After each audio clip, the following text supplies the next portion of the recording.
Ça, faut pas l'oublier. Il a montré tout son talent avant sa blessure. Il était vu un peu comme on voyait Lamine Yamal un peu à ses débuts. Un peu comme le sauveur, la nouvelle pépite du football, etc.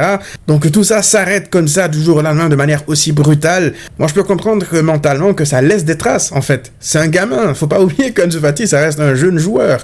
Lorsque je vois un joueur comme Marcus Rashford, qui à ses débuts était très intéressant et puis derrière qui a plongé pendant de longues années, ça le traitait de fraude, etc. Jusqu'à ce qu'il retrouve son niveau lorsque Ten Hag venait juste d'arriver. Je suis désolé, durant ces 6 mois-là, je me rappelle d'ailleurs que j'étais allé au Camp Nou pour assister au match face à Manchester. Marcus Rashford était inarrêtable. Il y avait une période, je pense, de 5-6 mois où il marchait sur l'eau, il avait retrouvé son niveau. Il était injouable. Beaucoup de chroniqueurs parlaient de lui à ce moment-là, à l'arrivée de Ten Hag, comme l'un des meilleurs joueurs du monde à l'heure actuelle.